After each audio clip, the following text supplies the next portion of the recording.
Good morning, everybody. Thanks for being here with us on this Thursday. I'm Katie Earle. I'm the coordinator of our University Express program, and we're joined here with Jeannethe King from Excelsior Orthopaedics. Welcome, Jeannethe. Hi. Glad to have you back. We were just talking. This is Jeannethe's third virtual presentation with us. And before we jump into that, I'll just go over my usual housekeeping because we have some new folks on with us today. We are recording the session, and if all goes as planned, I'll be able to post it on our website in the near future. Feel free to put any questions and comments you have for Jeannethe right in that good old chat box. We're switching to the chat instead of the Q&A, but it's likely the same spot for you, that lower right-hand side of your screen. Or if you're on a tablet, you might just have to click that button that has 3 dots, and there you'll find your chat. So as soon as you think of something, type it right in there. So quickly, we'll thank our sponsors, which is my Department of Senior Services, Highmark Blue Cross Blue Shield of Western New York, Excelsior Orthopaedics, and Wegmans for all their support and everything they do to make our program possible. And quickly, if you ever need any assistance or have questions about programs, supports, and services for yourself or a loved one, give us a call at Senior Services. We have transportation, case management, nutrition, education, volunteering, you name it. We'll help you get what you need. We're 858-8526. So the star of our show. Jeannethe received her doctorate of physical therapy from Damon College. She has an MS in athletic training from Long Island University in the Brooklyn campus. She played D1 women's soccer for LIU for 4 years. She integrates her sports medicine background with physical therapy to create functional programs, and she returned back to Buffalo in 2015 to be closer to family, and she's here with us today. Jeannethe, take it away. Thank you so much, Katie. Hi, everybody, and thank you for taking some time to listen to some important information about posture. So this presentation is called Perk Up Your Posture. So before we talk about posture, one must know what we're actually talking about when we are referring to it. So posture is defined according to Webster Medical Dictionary as the position or bearing of the body. It refers to the overall alignment of the various body parts to each other when the person is standing in a relaxed state. However, when you're talking about posture, it can be standing posture, it can be sitting posture, it can be laying down, it can be squatting. In reference to this particular lecture, we're going to be talking about standing and sitting. So what is optimal posture? Optimal posture, according to the American Academy of Orthopedic Surgeons, refers to the state of muscular and skeletal balance, which protects the supporting structures of the body against injury or progressive deformity, regardless of the position that they're in, which the structures are working in a resting or working state. Under such conditions, the muscles will function most efficiently, and the most optimal positions are afforded for the thoracic and abdominal organs. Physically, your proper posture, spinal alignment means that your muscles and bones are in balance, protecting the body from injury or stress, and that might cause further degeneration of the muscles and joints. It helps keep your body working more efficiently and helps keeping you in an upright position against the force of gravity. Your body and your spine has 3 natural curves. You have your cervical curve, your thoracic curve, and your lumbar curve, in which you can see on the left-hand side. Your cervical curve has an inward or forward position. The thoracic curve is more outward, and the lumbar is actually more inward as well. Good posture helps maintain these natural curves, while poor posture does the opposite and causes more stress to the ligaments, muscles, and the bones. So when a clinician is looking at your posture, the most optimal way to actually analyze it is through a plumb line. And this plumb line should go through the middle of your ear to the midway of your shoulders, through the lumbar bodies, meaning your vertebrae, and slightly anterior to your knee and slightly anterior to your ankle. So this picture to your right is basically presenting what the most optimal posture or the correct posture should be. Some of the good benefits of posture would be to keep your bones and joints in correct alignment that makes your muscles work properly. It decreases stress on the ligaments, holding the joints together of the spine together, helps decrease abnormal wearing of joint surfaces that can lead to arthritis. It prevents fatigue because muscles are being used more efficiently, allowing the body to use less energy. It prevents strains and related problems. It prevents backaches and muscular pain, and contributes to a good appearance.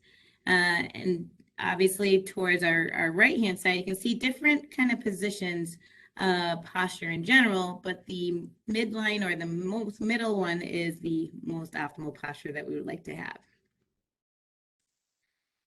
Now, in the opposite, in regards to poor posture, according to the American Academy of Orthopaedic Surgeons, it refers to the faulty relationship of the various parts of the body which produces strain on the supporting structures and in which there is a less efficient balance of the body over its base of support. And like I've been saying, it causes more strain to the body and it's less efficient for the muscles. It causes various psychological and anatomical impairments. It causes unnecessary muscle contraction of the muscles and compensations can be seen. For example, if you have shortening of the hip flexors, you're going to have reduced mobility of the hips. And the lumbar region, it can be brought into a little bit more of a hyperextended position. This position pushes some of the weight to be transferred to the feet and it increases the lordosis of the lumbar area, meaning the curve of the lumbar area. In this case, the muscles do not work more, but the muscles are shortened and the opposite muscles, which is called the antagonist muscles, are prolonged and weakened, which can cause increased muscle strain and actually more muscle cramps. In this picture, it shows the most optimal posture more towards your right, and then going from the right to the left, it shows a little bit more of a drastic appearance of postures that can be seen. To be honest, one of the first indications of poor posture is more of the slouching or the head forward posture position right next to it.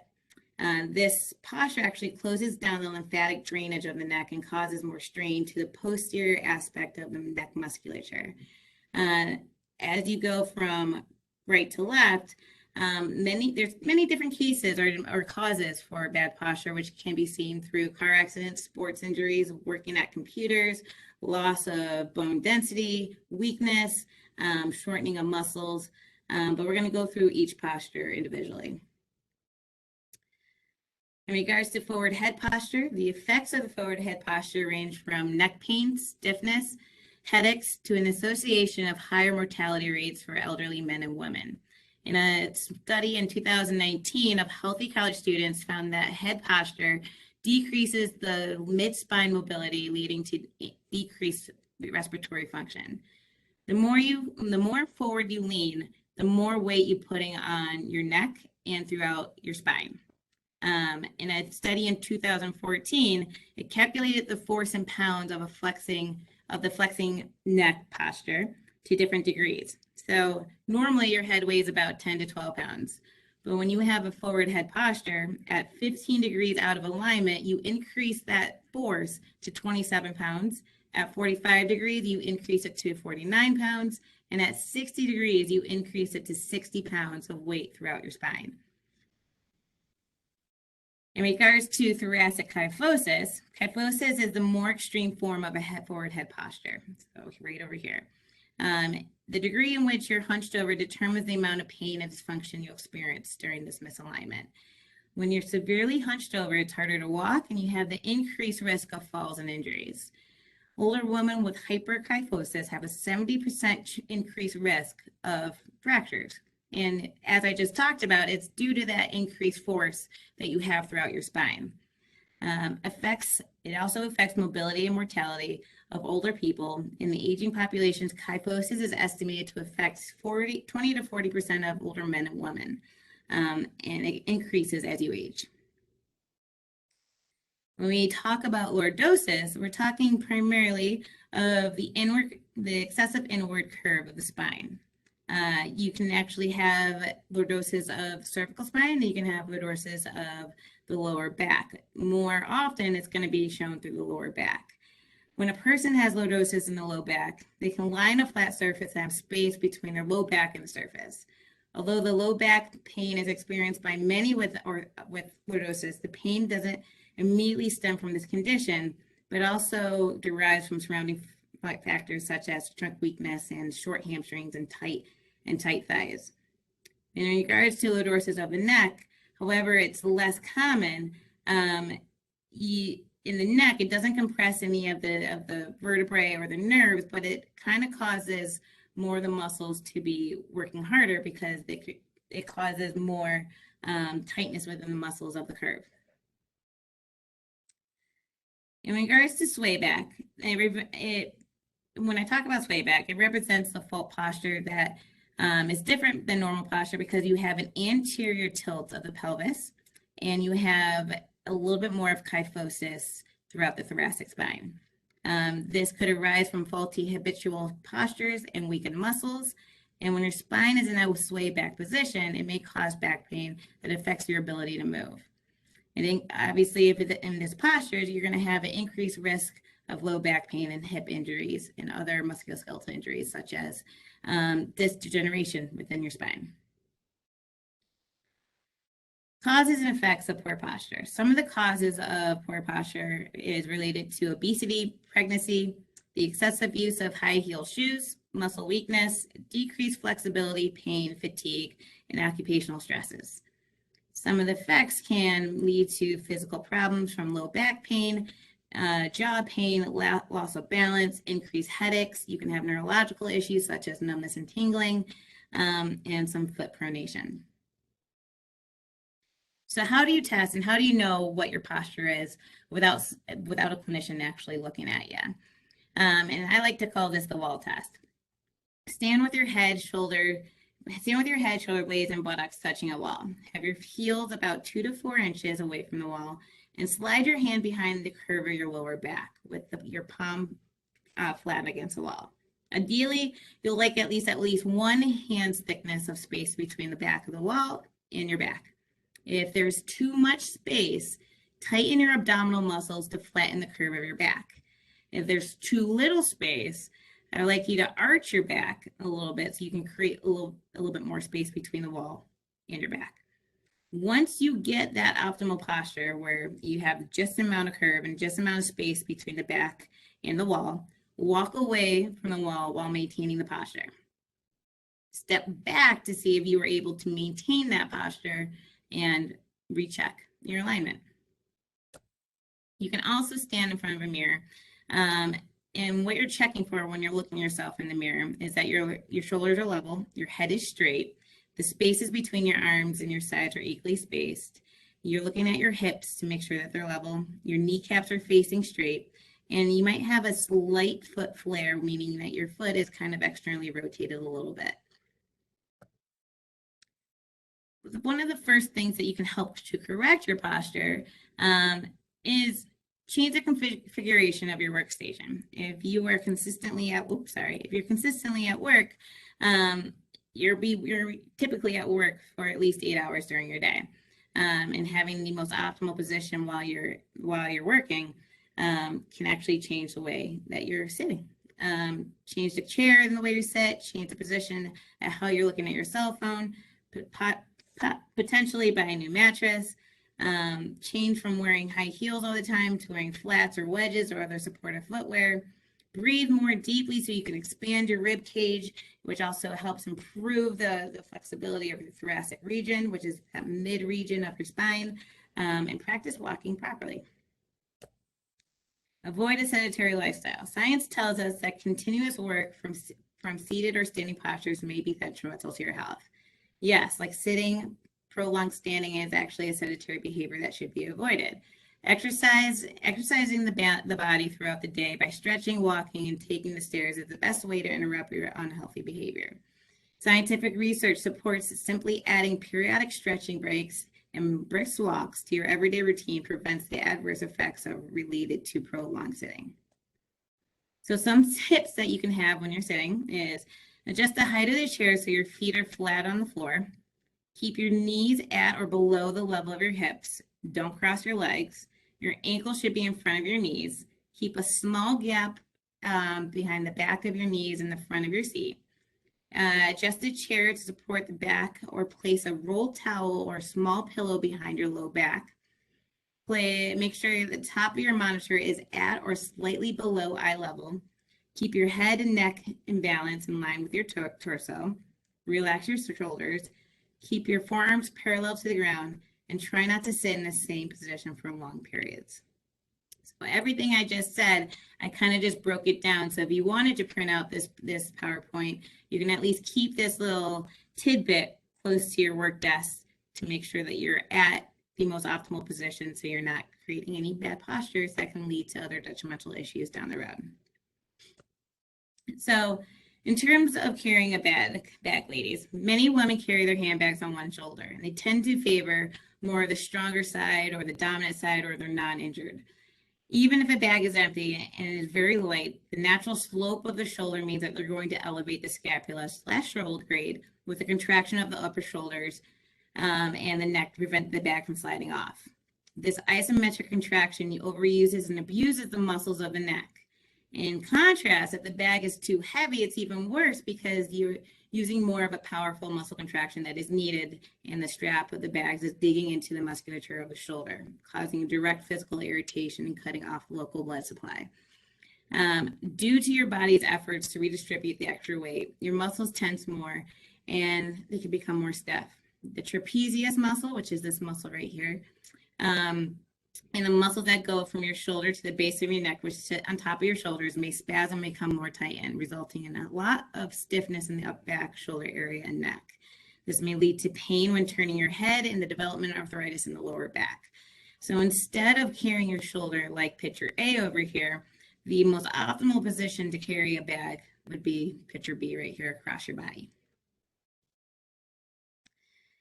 In regards to exercise, over the time, the habit of less activity in general and much more unbalanced motion by sitting creates muscle imbalance. Performing posture exercises as a daily life habit helps the body to move in ways that it's not otherwise moving in, and strengthening the body's ability to improve their ability to move in balance. Always consult a doctor before participating in any exercise program. All posture exercises should be performed pain-free. If you experience pain or discomfort, stop the exercise and consult your physician.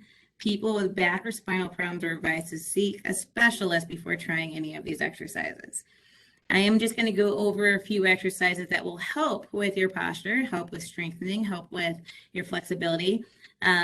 Again, if you're feeling pain with any of these exercises, do not do them, okay? And please seek your physician. So the first one that I'm going to talk about is a chin tuck.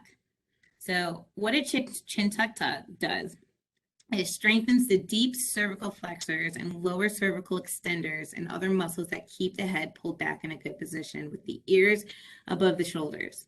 It also stretches the scalene muscles, which are muscles in the front of your neck, along the front sides of your neck, and the suboccipital muscles, which are in the back of your neck at the base of the skull. To do this, I want you to stand up straight against the wall and face straight ahead. Gently pull your head back towards the wall, keeping your face level without looking up or down. Jut your neck forward. Again, it's more of a slow, controlled motion. This then I want you to bring it back straight as if it was on railroad tracks. Hold for about 3 to 5 seconds, and you should feel like a turtle is pulling his head back into its shell, as you can see from the picture. Ideally, you want to do this about 10 times. Again, if you are already feeling pain, do not do it. The next exercise is scapular retraction and depression. This exercise allows you to open and stretch your chest. This is especially useful if you spend most of your day sitting, and which tends to make your chest move inward, but it strengthens your chest to help you stand up a little bit straighter. To do this, I want you to stand with your feet shoulder width apart or hip width apart. Bring your arms behind you and interlace your fingers with your palms pressing together. If you cannot get your fingers interlaced, I want you to grasp a towel. So you're not straining your shoulders. Keep your head, neck, and spine in line as you gaze straight ahead. I want you to squeeze your shoulder blades together, and I want you to pull them down towards the middle of your back. Deeply, I want you to breathe deeply and hold for about 5 breaths. And then I want you to relax for a few breaths, and I want you to do this 10 times. Especially if you start to realize that you're having any kind of forward head posture or forward head position, stretching the upper neck is vital. So in terms of stretching the upper neck, we're going to go over the upper trap stretch and the levator scap stretch. In terms of the levator scap stretch, it's a good stretch for people who spend a lot of time with their shoulders elevated. and can be done seated or it can be done sitting. In this picture, it's done seated.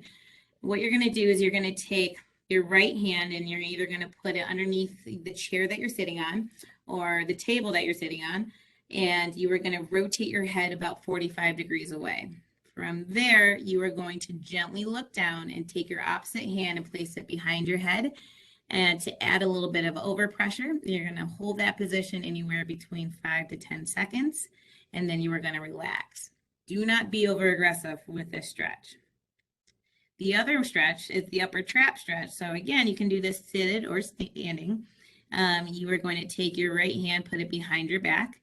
You're going to take your left ear and bring it to your left shoulder. If you don't automatically feel a stretch with that, and when that upper trap, I'm meaning this area right here, you are then going to take your opposite hand and put it towards your right ear to give a little bit more of a gentle overpressure / pull, so you feel a little bit more of a deeper stretch in that upper trap area. The next exercise is called child's pose. This resting pose stretches and lengthens your spine, glutes, and hamstrings. This child's pose helps to relax tension in your low back and neck. To do this, some of us will need to be careful if they have bad knees. But you're going to sit on your shin bones with your knees together, and your big toes touching, and your heels splayed out to the side. Fold forward at your hips and walk your hands out in front of you. Sink your hips back down to your feet. If your thighs won't go all the way down, which is okay, and it happens, I want you to place a pillow, towel, blanket right under to help support it. Gently place your forehead to the floor and turn your head from side to side. Keep your arms extended and press them along your body. Breathe deeply into the back of your rib cage and waist, and relax in this pose for 5 minutes. Now, if automatically you're having difficulties with this pose, it's going to be hard to last more than 30 seconds. So I just want you to hold it there for about 5 to 10 seconds and then come right back up. And you can gradually increase your time as you go. And the cat-cow is the next one. Practicing cat-cow stretches massages your spine. It also helps relieve tension in your torso, shoulders, and neck while promoting blood circulation. To do this, you're going to come onto your hands and knees with your weight balanced evenly between all 4 points. I want you to inhale to look up, dropping your abs or your hips down towards the ground as you extend your spine. Exhale, and then I want you to arch your spine towards the ceiling and tuck your chin into your chest. Continue this for 1 minute, or you can do more reps where you can hold each position for about 5 to 10 seconds, and you can do about 10 of these. Now, the thoracic rotation, Sidelying thoracic rotation, helps relieve tightness and pain in your back while increasing the stability and mobility of your thoracic spine. To do this, you are going to lay on either your right side or your left side. Ideally, you're going to do both sides, so it doesn't matter which one you start with. You're going to place your left hand behind your head with your elbow extended to the side. I want you to keep your right hand under your shoulder or bring it to the center and rest your forearm. Exhale as you rotate your left elbow towards the ceiling and stretch the front of your torso. Take one long inhale and exhale in this position, then release back to the original position, and you're going to repeat this 5 to 10 times. Like I said, you're going to do this on both sides. Glute sets. This helps strengthen and activate your glutes while relieving lower back tension. It also improves the function and alignment of your hips and pelvis, leading to better posture. Now, your glutes are one of the main stabilizers of your pelvis, so if you have weak glutes, it's going to turn everything into poor posture following that. So this is an important exercise. To do this, you're going to lay on your back with your knees bent and your feet about hip distance apart. Keep your feet about a foot away from your hips. Rest your arms alongside your body. Exhale as you bring your feet closer to your hips. And I want you to hold this position for 10 seconds and then move them further away from your hips. Continue this for about 1 minute, and you're going to do this a few times a day if you can. And the last one that I want to go over with is a seated hamstring stretch. Tight hamstrings can lead to low back pain, bad posture, imbalance of the muscles, and knee pain. If your hamstrings aren't flexible enough, they will you're basically causing yourself to have increased risk of injury. Once your hamstrings are tight, other muscle groups tend to follow into joint stiffs and postural issues. To do this, you're going to set the edge of your chair, place your straightened knee in front of you. You can have the other leg bent, and you're going to bend forward at your hips, keeping your toes pointed forward. And you're going to hold this for about 5 to 10 seconds. Now, I know I talked real briefly about each one of these exercises. However, if you write down this website down and you write down this access code for at least the next 30 days, you'll have video instructions as well as verbal instructions of how to complete each of these exercises. And I'm just going to leave this up, and that is the end of the presentation. Thank you, Nettie. We have a couple people calling in, so if you wouldn't mind reading off the website and the access code, thank you. No problem. It's https://excelsior.medbridgego.com.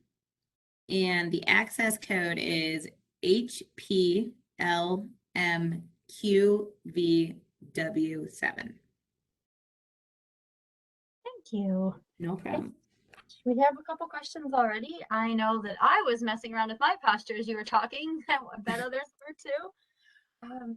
This first thing that I'm seeing is, so can tight hips be the result of posture? Just wondering about that.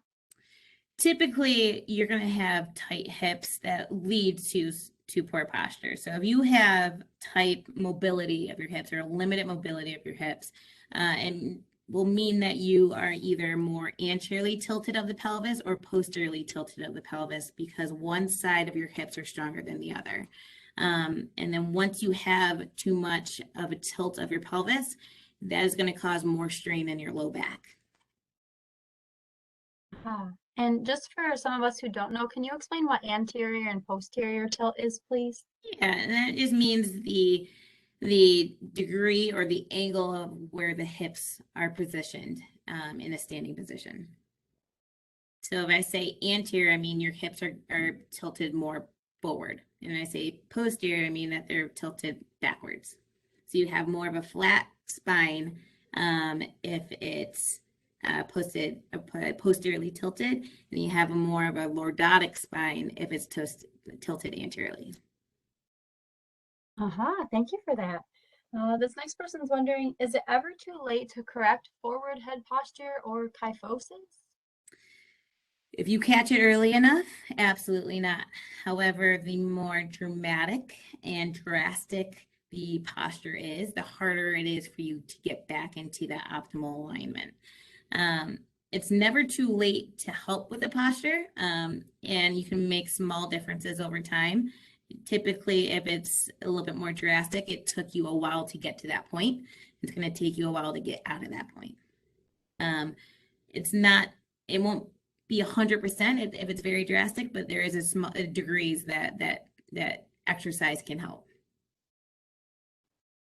Okay, thank you. This next thing is, how can I work on my posture when I use a walker? So using the walker most optimally is hopefully you're not using the walker all day, every day. Meaning, hopefully when you're sitting down, you can improve your posture while you're sitting. When you're standing, hopefully you can improve your posture just when you're standing. And when you're walking, obviously you're using that walker majority of the time for safety reasons.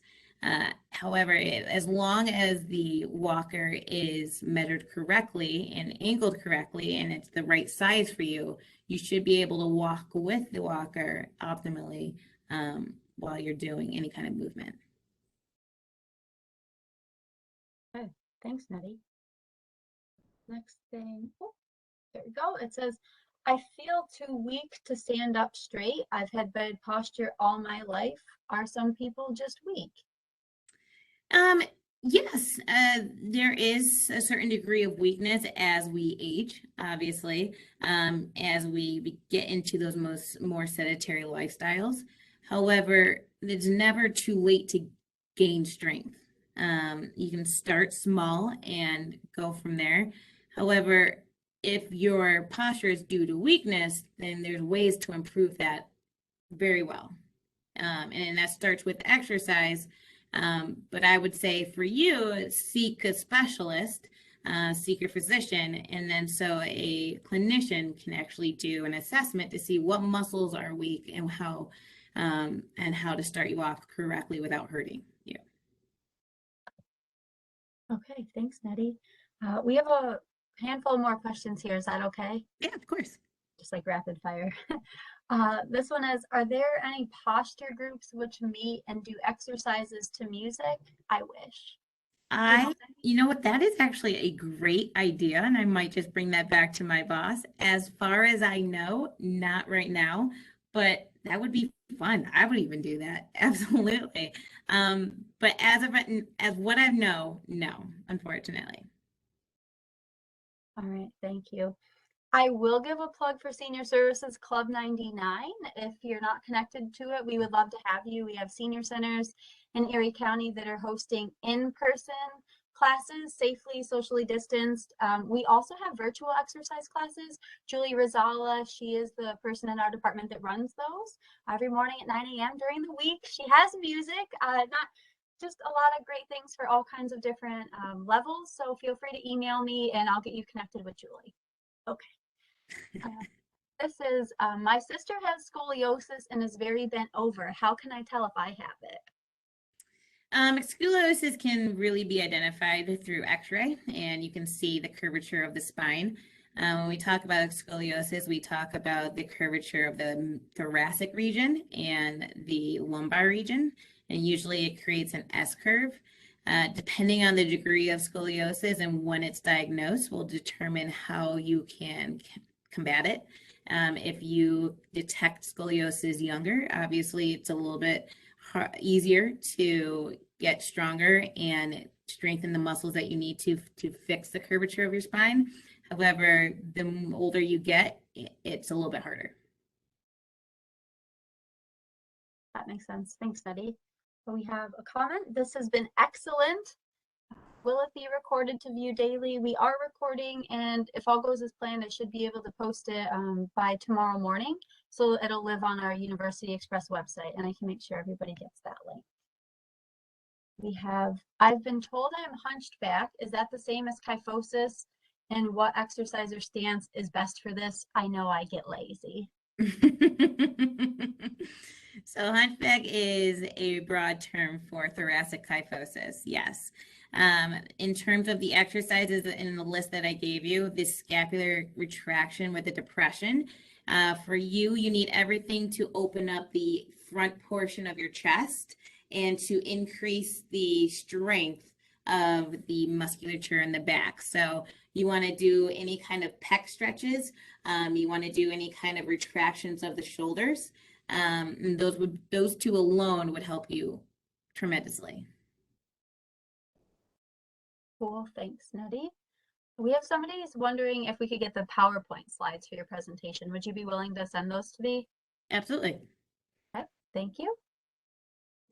While walking, is there a way to make myself conscious of my posture? To be honest, your abs is the powerhouse of every movement your body makes. When I talk about your abs, I mean your core. If you have a weak core while you're walking, sitting, standing, it's going to promote poor posture. So the first thing I tell my patients is to engage your core. What I mean by engaging your core, I mean, I want you to brace your stomach. I want you to act as if somebody's about to punch your stomach, and I want you to kind of flinch a little bit, and I want you to hold that contraction of your abs for about, I want to say 10 seconds.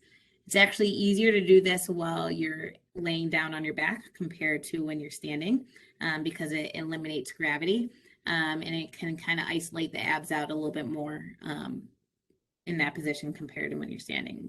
So when you're walking, brace your core, make sure your shoulders are back, make sure you're not leaned over too much.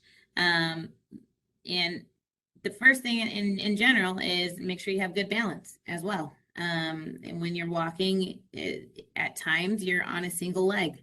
So if you have poor balance, you're going to have poor stability. So besides the core, and make sure you have solid balance as well. All right, thank you. A couple more things here. This is, could my posture while sleeping contribute to bad posture? I'm not sure if I have the right neck support, and also find my arms above my head when I wake up.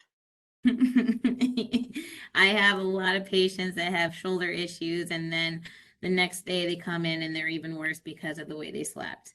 And with anything with the shoulder issues, everything is connected to your neck. So in terms of sleeping, if you're laying on your side, I tell my patients, try to put a pillow between your legs, because then it puts your pelvis in the most optimal position.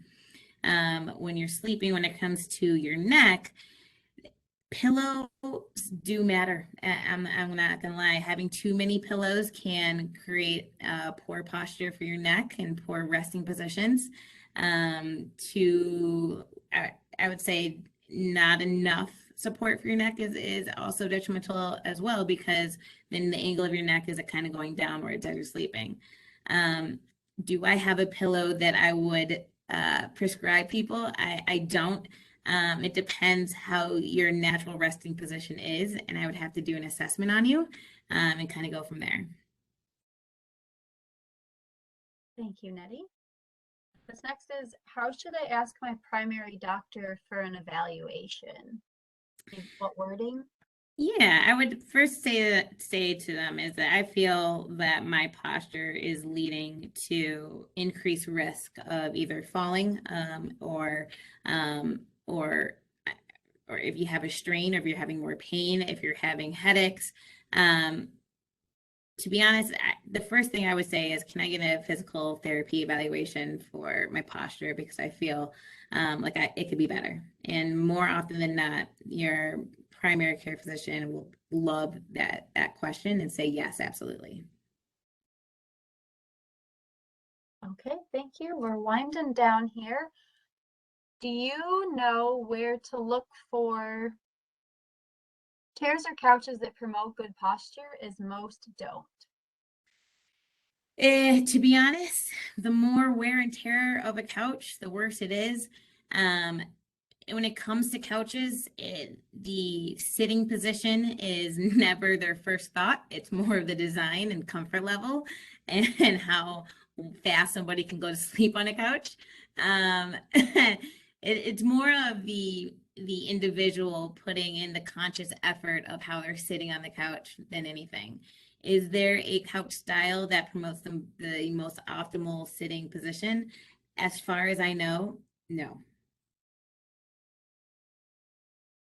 Thank you for the honesty, Nettie. You're welcome. A couple people are asking about printouts of the slides. If you email me with your home address, I can print them out and mail them to you. And for those that are calling in, if you give me a call at 858-7605, I can print those out and mail them to you as well. A couple more things. I had imaging that noted loss of lordosis. Can you explain that? So when you talk about lordosis, let me just go to that slide real quick for you. We talk about the inward curvature, typically of the low back. So when you have excessive lordosis, this is where it puts a lot of strain, where you're going to have it more of an inward curve. When you have less of an inward curve, is that spine is kind of going in the opposite direction, and you'd have a little bit more of a flat back. Okay, thank you. This next thing is, I gave up core exercises when I got acid reflux. Can you do core exercises even though you have acid reflux? Typically, when you have acid reflux, you don't like laying on your back or laying supine because it can aggravate your symptoms. There are different exercises that you can do standing and seated for the core. Compounded movements, meaning squats, lunges, also work on the core rather than just isolated core movements on your back. There are different ways to work the core that is not on your back. Okay, thank you. Next we have thank you, very informative. We have thank you for sharing this great information. Great. 2 more questions. This one is, does Excelsior evaluate posture or is that private medical doctor? You were going to go to your private medical doctor first to get a script, and then you can bring it to us. Absolutely. Cool. And then this last thing that I'm seeing is, what type of pillow is best for neck issues? To be honest, it depends how your neck is positioned currently. So like I said in the beginning, I can't really tell you what pillow brand or pillow I would recommend until I do an assessment on you. Okay. And now I'm just seeing more thank yous. So Nettie, thank you for the super informative presentation and for everyone who participated. This was fantastic. Thank you so much, Katie. Thank you so much, everybody that actually participated, took some time to actually listen to me speak. If you have any more questions, please reach out to Katie and I will get your personal contact information and I'll respond personally. Yep, absolutely. And you can email me your address. So I'm catherine.earl@erie.gov. Any of the emails I've sent you, just respond to those and they should come to me and we'll get you what you're looking for. But I hope everyone enjoys the rest of their day. Thank you. Thank you.